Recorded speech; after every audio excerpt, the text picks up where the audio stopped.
Picking up the pieces. Dreams don't die, dreamers do. Kitabu chenye nimekuwa nikiongelelea zaidi ndicho hiki hapa, na tunakisoma live ikiwa zimekatika dakika 40 baada ya saa 2 asubuhi masaa na majira ya Afrika Mashariki, right here on the best morning show or breakfast show, KUTV Rise Today Art and Culture Monday. As someone who is writing, I'm inspired meeting authors that have written. Hadi nikasikia huyo ameandika. I'm telling you the truth on this show. That's when I was interacting with your profile, nikitumiwa na our producer who is also the director, Bonnie, picking up the pieces. I was reading from my phone this, only this. And I said, manze, nataka kusikia wingi huyo Kingi. Na tushafika ndio hapa hivi. Habari ya asubuhi. Mzuri sana. Apart from a writer and an author, who is Akoth Kingi? Well, I am also a mental health and psychiatric nurse. I am a fashion designer by profession. I am a mother. Yeah, and I am a bubbly girl. Bubbly. Napenda bubbly juu tukienda huko mwisho lines za Kikuyu utanitolea mengi. Yeah. Watu wenye wako bubbly uzitoa. Watu wenye ni introvert kwanza huanza kufikiria. I don't like people overthinking. Usi overthink short to pay hiyo yenye iko ndio hiyo inatoka, hiyo ndio tamu zaidi. The design, the cover design inatell wewe ni artist tu kuiangalia because I love it. But Thank one you. would ask, Akoth Kingi, nilikuwa naambia watu kwa profile yako, Yes. that you've lived in Uganda, you've Yeah. lived in Mombasa, you've lived in the Lake region, you are in Nairobi saizi. Tell us about Akoth Kingi and how you, Quinta, you are Quinta. You did not tell them you are Quinta, you are a queen. Tell us about the girl, not you, the girl, Quinta Akoth Kingi, the young girl. The young girl. That young girl is, she is quite a force to reckon with. Let's begin there. Yeah, because she's lived in so many places and acquired so many cultures. So having lived in my better part of the better part of my life, I've lived in Mombasa. But in my childhood, I think when I hadn't known what was happening around me so much, which most of it is a little bit blurry, I lived in Uganda, where my parents were.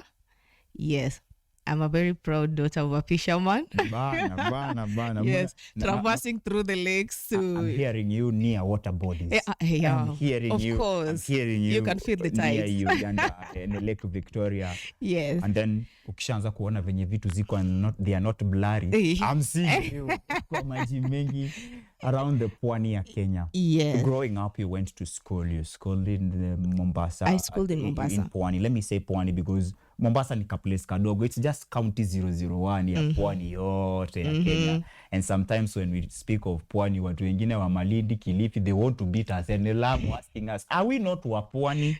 But you've schooled there, meaning you've learned that culture. Yeah. And you've schooled in the Lake region. Tell us about you as a student and your process of falling in love with your today career. Wachana na fashion. Ile yenye iko na passion about you wanting to be a psychiatrist, wanting to be a psychologist, wanting to be a counselor, wanting to help people conquer their minds. That student. Let's talk about her.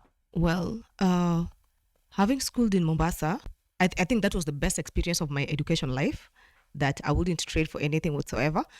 Life was good. It was smooth. Good teachers, very compassionate. And I'd say the entire Mombasa people are just very loving. And, you know, they are kind of slow lifestyle.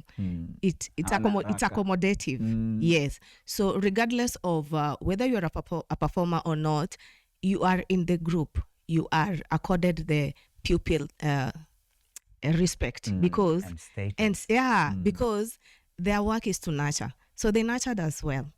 And particularly that young girl was really well nurtured because I didn't take so much time in primary school. I skipped like 3 classes. Yes. That bright. Yeah, brilliant, of course. Super brilliant. Yes. So You're skipping 3 classes. People like myself had to go back. I remember in 2009, I am in 2010, I'm in Form 3. Same 2010, I'm in Standard 7. That's a long story. Tuachane na hiyo. We're now talking about a brilliant girl who's jumping steps. 3, 3. yes. So that brilliance came with its challenges because now you have to bridge the gaps for the previous classes that you'd skipped. Yeah. So I had to transnight from primary school. Transnight. Yeah, I would do that. Burning And the midnight oil. I did that. And my elder sisters would really enjoy me, especially my sister Winnie. We were very close.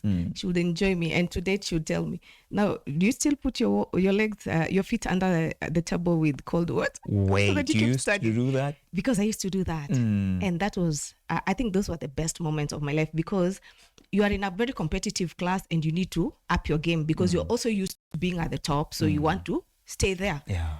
And to do that, you have to now find a way to bridge that gap. Then fast forward, I get some very good grades and I'm called to a national school. Which are these?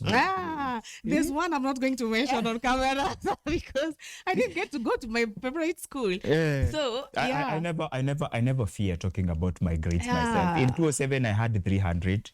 In 2011 KCPE, I got 355. Okay. I thought because I have 300, if I would ever go back to primary, I would have 450.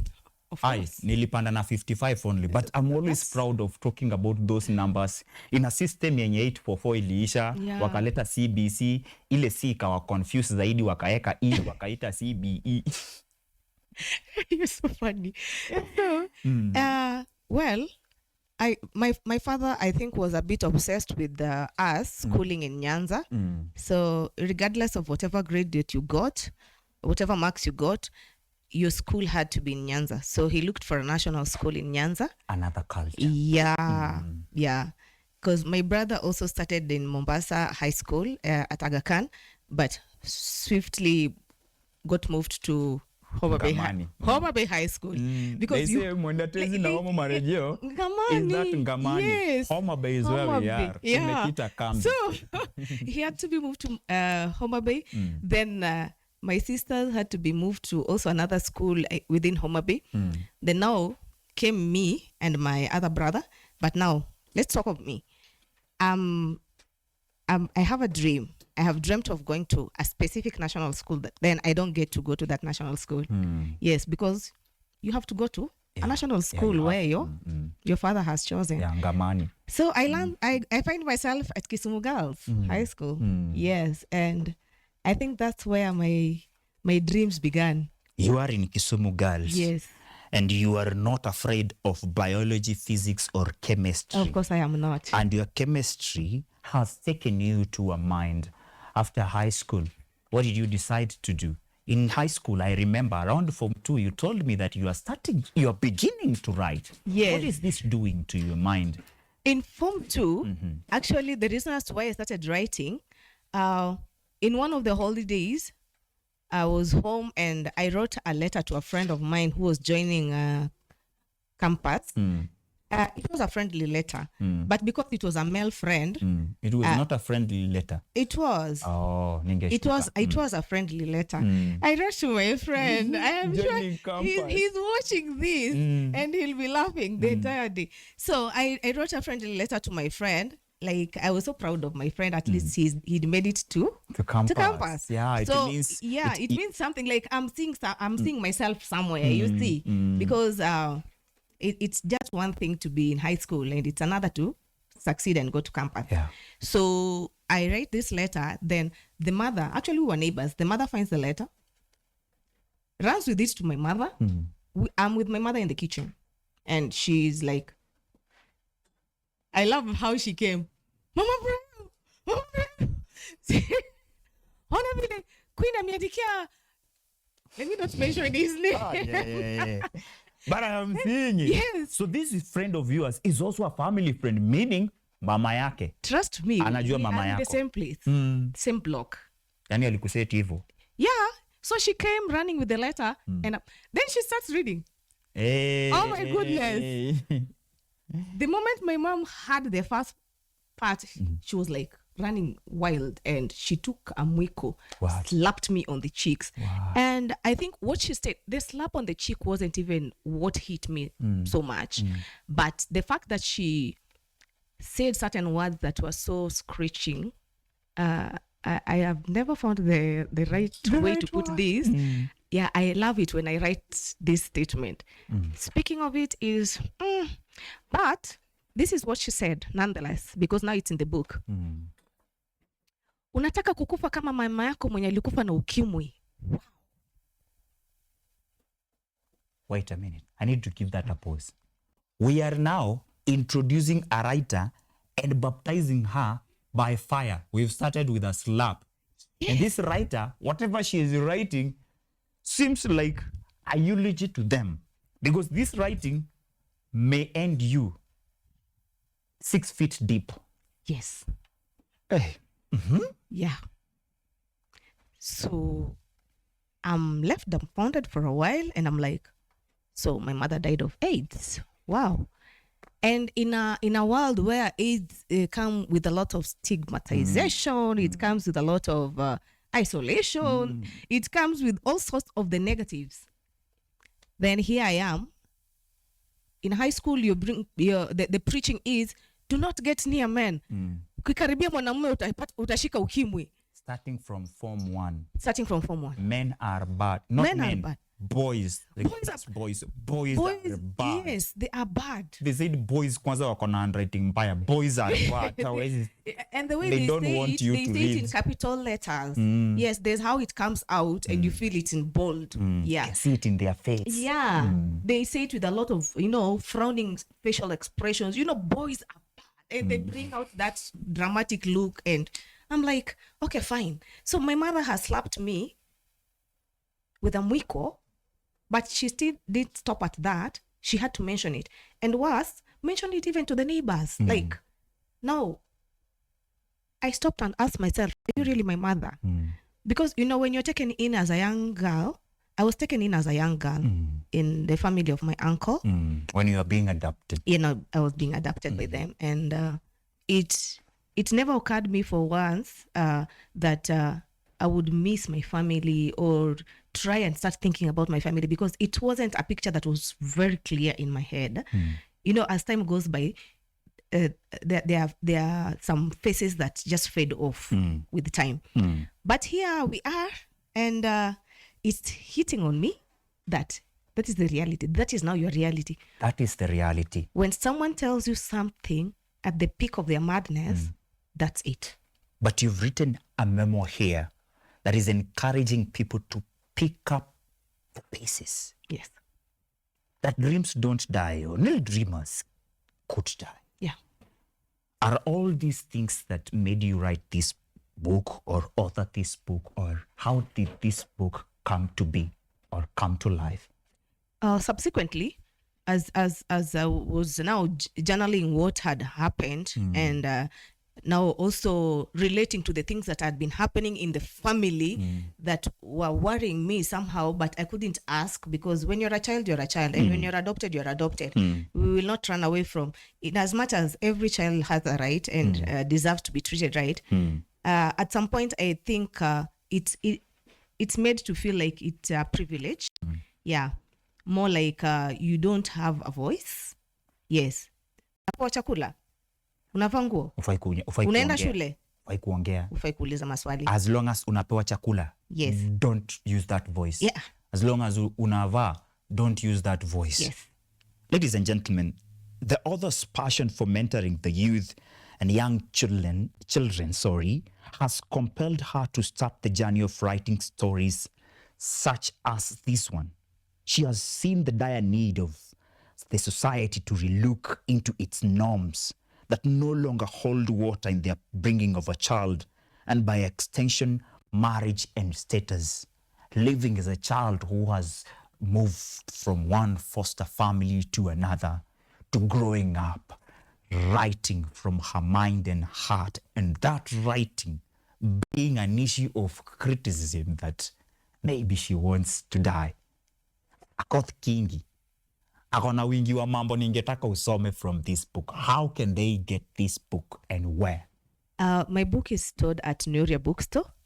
Nuria inajulikana sana juu imekuwa ikimarketiwa sana. Nuria is doing a good job. Kama uko in urban, any urban, hata si urban, juu wako online. If you are in any urban center, Nairobi, Nuria stores.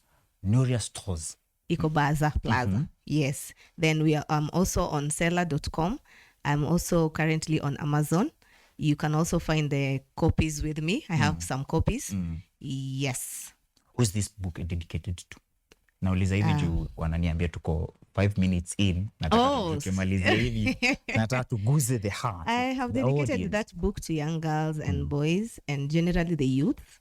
Yes, because there's a lot of unpacking that needs to be done. And I think adults should also have a good look at it because we learn, regardless of our ages, we learn and relearn. So everyone needs to have a look at the book, but mostly I dedicate it to young girls, young boys, and the youth. Yes, generally. Young girls, young boys, and the youth. And this is what they will get from this book, a summation of excellence. Kia wanasema, a summation of infidelity and betrayal, orphanhood, gender-based violence, education, rejection, early marriages, childbearing, child loss, depression, and resilience. Hapo ndo ina crown it. Resilience through it all, picking up the pieces all the way up. You're telling them that it is possible. Unaweza kuwa unapitia hizi zote, but it is possible one day to stand and rise. Future inakaaje yako wewe kama mwandishi, kama author, kama psychiatrist, kama a lady of the nation, because now you are inspiring not only young girls but also boys and youth like myself. Future inakaaje? It's brilliant. It's shining. More like the sunrise. It's beautiful. Yes. The future is brilliant. The future is more like the sunlight. That brightness ndio nataka to share hapa hivi. So tunataka kufanya lines za kikwetu. Is a segment yenye nilikuwa nimesema we share wisdom now from the Lake region mahali ulipeleko ukasomee Kisumu girls. But we'll do that in that mother tongue and then you will translate, okay? Itakuwa ni parting shot and then tutamalizia. Tuanze na lines za kikwetu. Wisdom in mother tongue and then translate for the rest of the communities. Could be a proverb. Zile zinaitwa methali. Lakini sasa ya nyumbani. Could be a song, a line from hizo bado. Yenye ilikufunza kitu.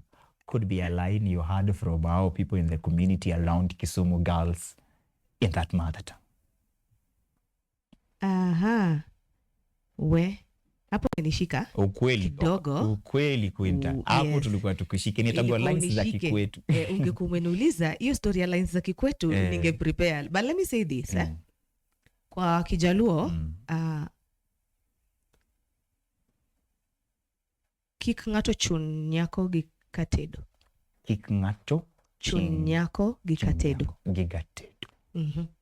Napenda sana. Translation. Do not force a young girl. Do not force a girl into marriage. Ianze tena na the Luo and then translate. Kik ng'ato chun nyako gi katedo. Do not force a young girl into marriage. Quinta. She herself is a queen. Quinta Akoth Kingi, through her book Picking Up the Pieces, has graced this interview to give hope to you as a young girl, to you as a young boy, to you as a youth, that it is possible that manze unaweza kuwa umekapitia hapo hivyo kwa community. Right now we are having a whole new crop over 10,000 students who joined Kenyatta University this early September. Wow.